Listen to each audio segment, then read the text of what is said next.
Hello, Aquarius. Welcome to your reading. If you're new to the channel, I do timeless readings, which means that whenever you find this video is when you're meant to hear the messages within it. And in case you subscribe, I upload my new videos for Aquarius and Leo on Fridays.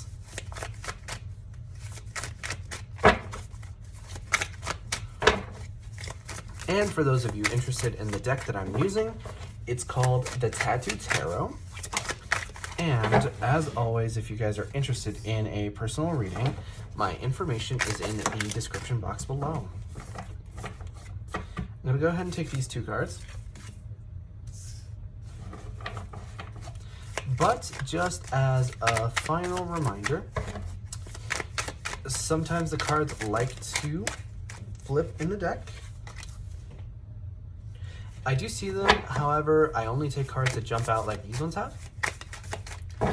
And usually if they jump out in groups that are too big, I'll just put them back and keep shuffling.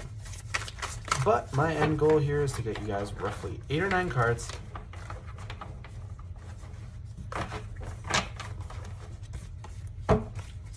And then we can get started on your reading.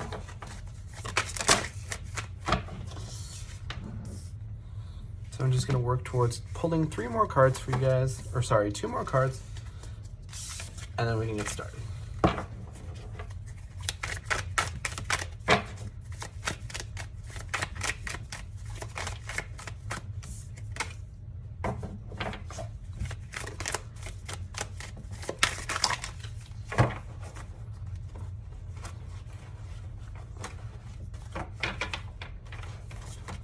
So I'm going to go ahead and take this extra card. And I do want to remind you guys that if you enjoy the reading, the best way to let me know is by leaving a like or a comment. But your overall energy here is the 8 of Cups. Now the 8 of Cups is actually the same overall energy that we had for Leo. So if you're dealing with a Leo, that might be worth watching, or if you have Leo placements in your chart. But I'm certainly getting that there's something that you're walking away from. And I don't think it's any surprise that you have the Devil in reverse and the Death card, because those 2 cards symbolize sort of like whatever is bad in your life taking a turn for the better, and then the situation ending. So I feel like that's what this 8 of Cups is talking about, is it's talking about the revolution that you're causing in your life because you're leaving things that no longer serve you. And I feel like that's an awesome energy to be in particular because when you do, you're going to see so many dividends pay out because of these minor sort of like quality of life improvements that you're making. And I feel like you're going to start to see some kind of a domino effect where everything in your life just kind of improves because you've made some of these choices here with this 8 of Cups. Now, it's also important to point out that 8 of Cups can talk about moving away physically, emotionally, spiritually, right? So like mentally even. So we need to be very, what's the word? We need to be very mindful of what we're doing here, of how you're moving away. And it can be any combination of those, anything that I didn't mention, right? So that doesn't matter. As long as you have this general idea of improving your life in some way, I feel like you're going to see huge payments out. But it's very interesting because I see some kind of a reunion that was very stressful.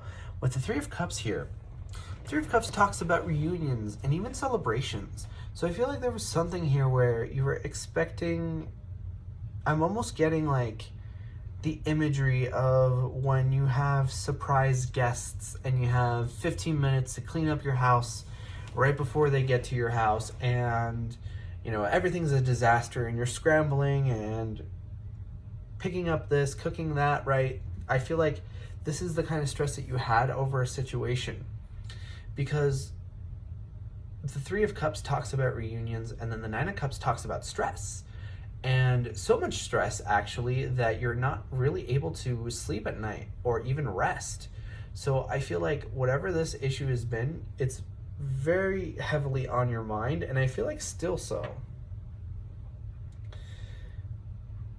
I do want to say that with this Queen of Coins here, I see a little bit more of that positive energy, because the Queen of Coins is a card of stability. So whatever this hectic energy is here, you're sort of entering this new period where you're a lot more comfortable with where you're at, even though there's still some of that leftover residual energy with this Five of Wands. Five of Wands to me talks about conflict and even competition. So I feel like for some of you that might be competition in love. I'm getting certainly that there may be multiple people that are trying to sort of court you, or maybe you're interested in a couple people. Whatever it is, I feel like there's this sense of competition, or even conflict, where things like, let's say you're at a friendly sporting event and things like turn too competitive and maybe even violent, right? So that's how I feel about this, is it's some kind of a thing that's being taken a little bit too far, a little bit further than it probably should. So be very mindful and be very careful of that, especially if you're arguing or instigating things. Sometimes it's good to confront people about things, and other times it might be best to just let the water sit for a little bit before you start stirring it. Not that I'm saying that you guys are like overly confrontational or anything. It's just that sometimes different scenarios call for different actions. So here we have the Queen of Swords in reverse. And this probably is the card that concerns me the most, just because I know that the Queen of Swords will represent air signs such as Gemini, Libra, and Aquarius, such as yourselves. So the fact that it's in reverse almost makes me feel like you guys don't really feel comfortable in your own energy right now. And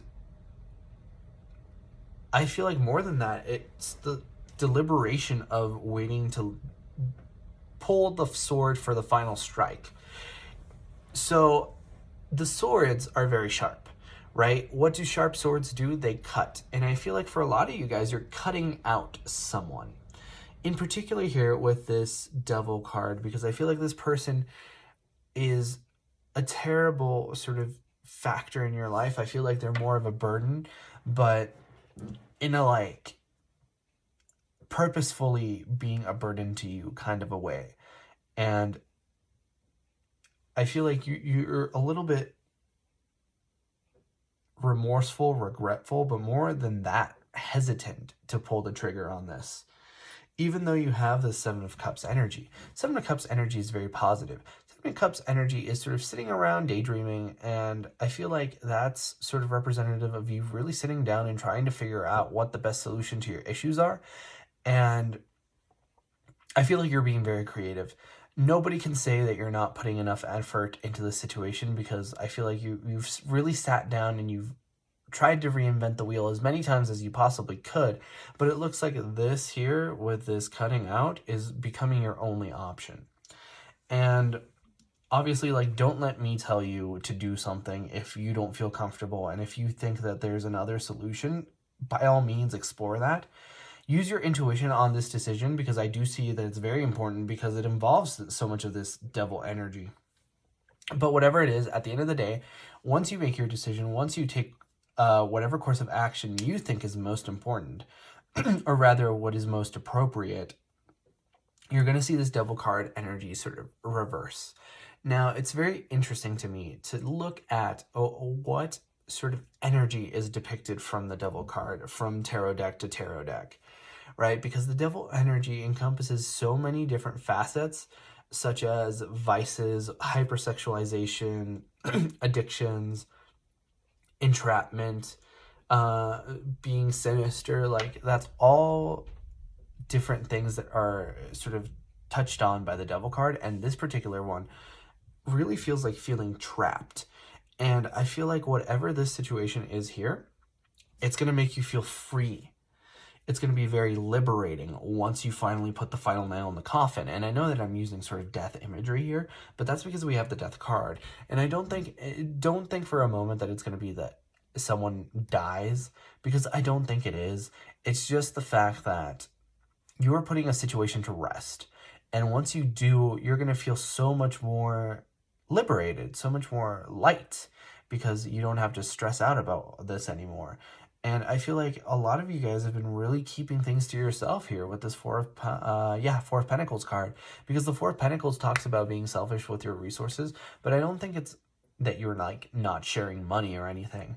I feel like you're not sharing how you feel on the inside, because your emotions can be a resource too for other people and yourself. But you know, leaving aside the semantics of that, like, I feel like you've been very closed off in the past or even lately, but now that this Four of Coins energy is here in the reverse, you're opening up to people and you're really letting them know what's going on. And I think that that's very admirable energy. But that was your reading first time around, Aquarius. If you enjoyed, please leave a like or a comment because it really helps out the channel. And I personally really love to know if these readings resonate with you guys. But like I was saying before, I upload my new Aquarius videos on Fridays. But in the meantime, you guys are more than welcome to watch any of my other timeless readings that I have up on the channel. And with that being said, I hope to see you guys next time for your next reading.